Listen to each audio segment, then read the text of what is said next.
Take 32 solar panels, lots of blood, sweat and tears, and a massive pile of snow, and what you get is what you see behind me. Let me talk you through some of the things that you really need to know about before you get solar PV installed. So I'm here today actually just brushing off some of the snow off the system, doing a few little finishing touches, but I wanted to talk to you about some of the things that we commonly come across which are obstacles for customers when it comes to getting solar, and hopefully that will help you if you're thinking about getting solar to just have a clearer picture of what is involved and what you need to know before you make that big decision of getting solar PV installed. So one of the first things that customers don't often think about is whether their roof is actually suitable for solar. Now I'll show you a drone shot of this particular roof that we're working on now, because this is the perfect roof for solar. What I mean is it's a standard pitched roof, it's got a nice square shape to it. That makes it perfect for solar panels because the solar panels fit squarely onto the roof. We've been able to fit 16 panels on each side of this garage roof, and that is ideal because we're able to maximize the number of panels that we can fit. If you have an oddly shaped roof, like with lots of funny little triangles, sometimes it's just impossible to get a solar PV system installed. So one of the first things that you should do really is look on Google Earth and just get an idea of the shape of your roof and whether you can actually fit many panels on. If you can't fit 8 or more panels, there's probably no point in installing solar because you'll have such a small system that the cost benefit just will not add up. So this is the 3D design that we come up with before we send the quote to the customer to see how many panels we can fit on. As you can see, it looks pretty good. Now, as you can see, we've installed panels on the garage, not the house. So how do you get power to the solar PV inverter, etc., for an installation like this? Well, when we first contacted the customer, they said, well, we've already got power to the garage, we've got a consumer unit in the garage. So let me show you that and explain why that was not quite what they expected. So this is the existing consumer unit that fed the garage. There are sockets and lights and an electric gate supply running from here. However, this whole consumer unit is just run off a 20 amp circuit in the main house. It's run on a very thin, small cable coming from the house, and that cable and this consumer unit is nowhere near big enough to support the kind of solar PV system that we've installed here. So we had to come up with a different solution. So the solution in this case was to run a big fat new cable from the house meter box to the garage, so that it had its own new dedicated supply for the solar PV, electric vehicle charging point and future battery storage. We could have run it from the main house consumer unit, however the main house consumer unit didn't have enough space for such a big supply cable, so we've run it from the meter box here. We've managed to put a small switch fuse here in the meter box with a 63 amp fuse, and that feeds through into this box and joins onto this cable here. It's a 25mm 3-core steel armoured cable running from here over to the new consumer unit that we've run in the garage. Now that raises other issues though, because between the house and the garage there's a big old driveway. So what did we have to do? So we've got our groundworks team to dig a duct from here, which is in the house, the corner of the house, along and over to the garage for the brand new supply for the garage. Now, reason we've run a duct in and not just buried the cable is that it future-proofs things, so that if you ever wanted to add extra cables out there in future, you can just pull a new cable through that duct. We've left it big enough and we've put a draw wire in for future-proofing the system. We also had to run 2 data cables out here, and I'll explain why in a minute, because that's another thing that people don't always think about is data connections for solar. So this is the garage end where the cable comes up and through the wall into the consumer unit on the other side, and we've got this green-yellow cable that we've run in as a pull wire. So we come through the wall and up with this armoured cable into our new consumer unit, which is a nice big dedicated consumer unit for the solar PV system. We've got 1 circuit for solar PV, so just so you know, you do need at least 1 circuit for your solar inverter. You also, if you're using a solar edge system, need another circuit for the monitoring, which is via the Modbus energy meter. So we've got another circuit for that. But we've also run a socket below so that the customer's got an extra power socket that they can use. We've run a future battery storage circuit to an isolator, and we've run another circuit for an electric vehicle charging point. Now it makes sense when you're doing solar to do it properly, rather than just installing the minimum and putting one circuit in your existing consumer unit and not having any space to be able to add EV charging or battery storage later, it makes sense to do it properly and get a new consumer unit with plenty of spare ways for future expansion. Now these two cables are two Cat6A armoured data cables. One is used for a hardwired network connection for all of the equipment. The other one is used for CT connections to monitor the grid usage, the import and export for the property. So that goes back to the meter cabinet and connects to a little CT clamp. Now, why are we using hardwired data? Can you use Wi-Fi? Well, you can, but we've always had problems with it, and that's why we always do hardwired Ethernet connections for our installations. The SolarEdge inverter needs an internet connection for you to be able to monitor how much energy you are generating. Same with the MyEnergy's app EV charging point that we've installed. It needs an internet connection, and while you can do it with Wi-Fi, they tend to be less reliable than good old hardwired Ethernet connection. And that takes us to our next point, which is space. A lot of people don't realise how much space is needed for a good quality solar PV installation. There is so much equipment, as you can see behind me, that is needed, and in order for it to be installed neatly and be accessible for maintenance, you need a decent amount of space. So this is a 2.4 metre wide set of fireboards that we've installed, about 2 meters high, and that gives us plenty of space for the inverter, the consumer unit, the Modbus meter, the network switch that we've installed, and the battery, which is going to go here, which will fill up the rest of that space. You really need plenty of space, and space which is accessible for maintenance, to have a high quality, well maintained solar installation. So if you don't have that kind of wall space, you might need to think about building some space or finding some space. Some customers do ask us, can I have it outside? And although the SolarEdge inverter is IP rated, so it can be outside, although some of the battery storage systems are IP rated, they can be outside too, it's not ideal. Let's face it, electrics and water, not the best combination. You do open yourselves up to potential problems if things are installed outside. And it's also harder to do it neatly, because if we do it inside, we can put it all in this nice trunking, we can mount everything in a neat way, put cable seals around all our glands and stuff. If we did this outside, it would be a little bit more tricky, because this trunking, for example, is not designed to be outside. We would always recommend that you have an inside space. A garage like this is ideal, but otherwise a large wall inside your house somewhere where you can install this kind of equipment, and then it can be maintained in future. So people probably think that it's just solar panels and a battery, but there's actually a heck of a lot of other equipment involved in a solar PV system. This is the inverter. Now this takes the DC power that comes off the solar panels, because they only produce DC, and it inverts that into AC. DC is direct current, AC is alternating current, and alternating current is what all of your home electrics run on. So this box here does all the magic work to turn that DC into AC and make it usable. These 4 wires here are what hold the DC power that's coming in from the solar panels. 2 of these wires come in from one set of solar panels and 2 from another set of solar panels.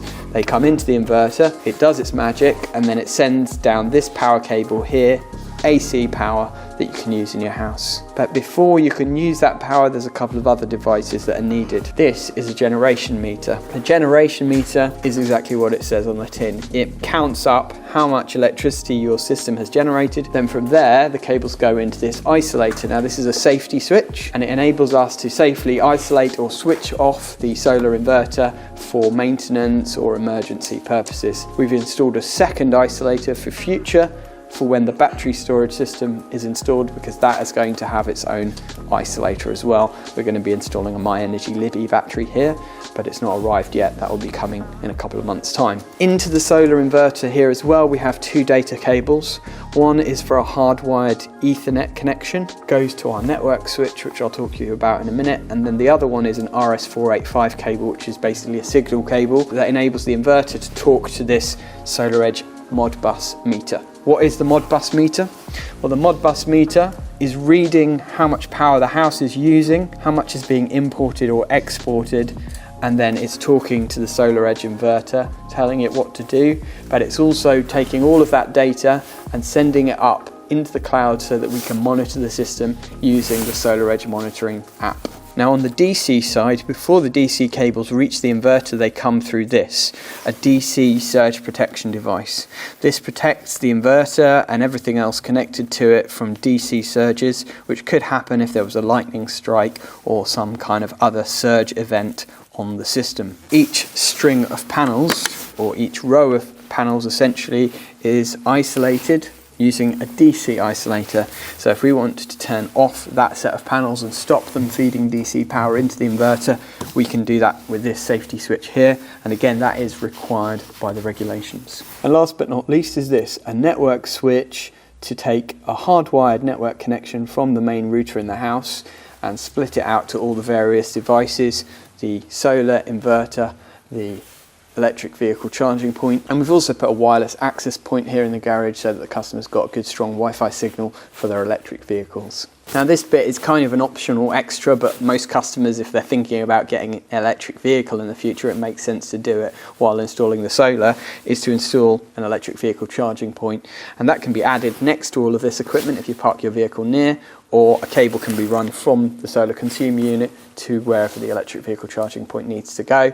It doesn't cost too much extra to install it while you're doing all of this other work, and it integrates so nicely with the solar system to be able to divert any excess solar energy that you have into your electric vehicle is a fantastic thing to make most use of your solar energy. Now you might wonder, do I need battery storage or not? And that's a really good question. And to be honest, the only way to really answer that is to know what is your nighttime usage. Because solar is only going to be powered up during the day when the sun is shining, and at night that means that you're going to be importing power from the grid. Now if you're using a lot of electricity overnight, it makes sense to be able to store any solar that you're producing during the day and use it overnight so that you're not having to buy electricity from the grid at night. So what you need is those half-hourly data readings that you get from your smart meter, or if you have something like a MyEnergy Zappi charging point already installed, that will be gathering that data for you. That is really important in order to know what size battery you need, or if a battery is indeed going to be beneficial to you. So what we do is we look at the data over a year, ideally, how much electricity is being used from the time that the sun goes down in the evening to the time that the sun rises in the morning. In this particular installation, for example, the customer uses about 10 kilowatt hours overnight. So what have we done? We've spec'd a 10 kilowatt hour battery system that will enable them to charge that battery up during the day on excess solar energy that they're producing, and then use that solar energy that's stored in the battery to run their house overnight. And this particular system, thanks to that battery, will enable the customer to get more than 75% of their energy from the solar on the roof. But why would you want to store that energy in a battery when you could just sell it out to the grid and get money? Well, that's a really good question, and the answer is that when you sell your energy to the grid, they don't give you much for it. You might get only a few pence per kilowatt hour for the energy that you send out to the grid, whereas when you're buying it in, you could be paying 30, 40, 50 pence per kilowatt hour. So rather than buying it self-consumption, using your own generated energy as much as you can is the best way to make use of your solar. Another thing that's great about battery storage is that in winter, when you might not be producing enough solar energy to actually charge the battery from solar, you can buy cheap electricity if you're on a cheap nighttime tariff and charge your battery up using that cheap electricity. So say you pay 10 pence per kilowatt hour for your nighttime electricity between midnight and 4 AM, you can charge your battery up using that cheap electricity and then use it when you've got peaks in the day to run your house on cheaper electricity during the day. Energy arbitrage, they call it. Very, very clever stuff, and it's becoming more and more popular now.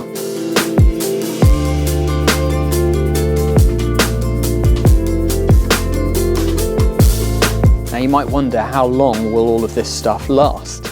Well, the panels have a 25-year output warranty on them. The Solar Edge inverter that we fitted has a 12-year warranty, and the battery storage system has a 10-year warranty. So you can have confidence that the stuff, if it's installed properly by a competent and capable electrician will last for a very long time. And we've seen that from installs that we've come across where we've gone to fit battery storage that were installed 10, 15, 20 years ago, and they're still generating power for our customer even now.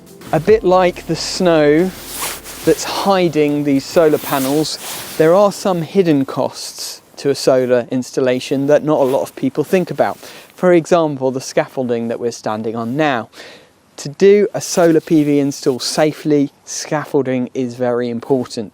Even in a single-story building like this, the last thing your installer wants is to fall off the roof and break their legs. So a scaffold needs to be installed, and that usually costs around £1,000 or more for a large installation.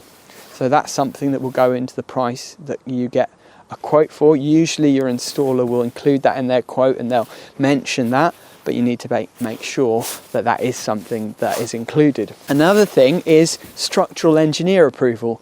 We've added a lot of weight to this roof, and structural engineer needs to do a survey to make sure that the roof structure can handle that extra weight of the panels. Now these panels are 21 kilos each, so 32 panels, 21 kilos. We've added about 600 kilos of weight to this roof. So before we could book a date for the install, we had to make sure that it was signed off by a structural engineer and that they were happy the existing roof structure could support that extra weight. Another thing that we need to get is approval from the distribution network operator, the company that owns the supply cables that you supply your house. They need to be notified before you connect a generation system like a solar PV system to the install. The reason for that is that your solar panels are going to be potentially exporting energy onto their network and they need to know about it. So if your system is above 3.68 kilowatts, you need to get what's called G99 approval. Now your installer can do that for you, but again it's paperwork and admin which costs money and it takes time. It usually takes about 90 days for a G99 approval. So how long did this install take and how long does a standard install take? Well, this one took us about a week for quite a big team of us. Sometimes if it's a bit more complicated install, it could take 2 weeks.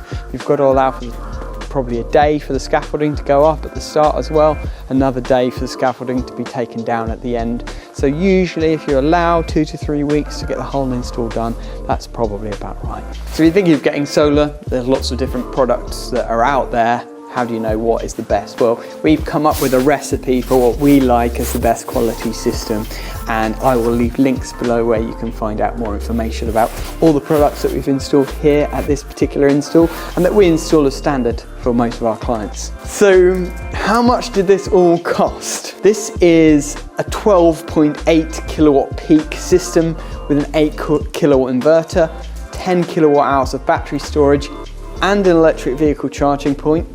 And the whole cost for the installation was £35,000. Now, most of our installs range from about £25,000 to £50,000 depending on the size and how complicated the install is. This one, it had a fairly long run of cable back to the house, new consumer unit, lots of other things involved. £35,000 is kind of a fairly decent mid-range price for quite a large system here on the garage roof. But it all depends on how many panels can be fitted to your roof, what kind of system is best suited for your needs, and where all the equipment can be installed. Sometimes we find that the house has an old consumer unit that needs upgrading. Maybe an electrical inspection is needed first, but we can advise you on all of that. If you are in the Cambridge area, we'd be happy to help. We do have partners as well throughout the country, so if you're in another area, we might be able to recommend another good installer for you. But I hope this video has been of benefit. If you are thinking about getting solar, hopefully it's helped you to clear up a few things that you maybe didn't know about and makes you feel a bit more confident in making that buying decision. But either way, thanks for watching. If you do enjoy our videos, it really helps if you like and subscribe, and we'll see you on the next one.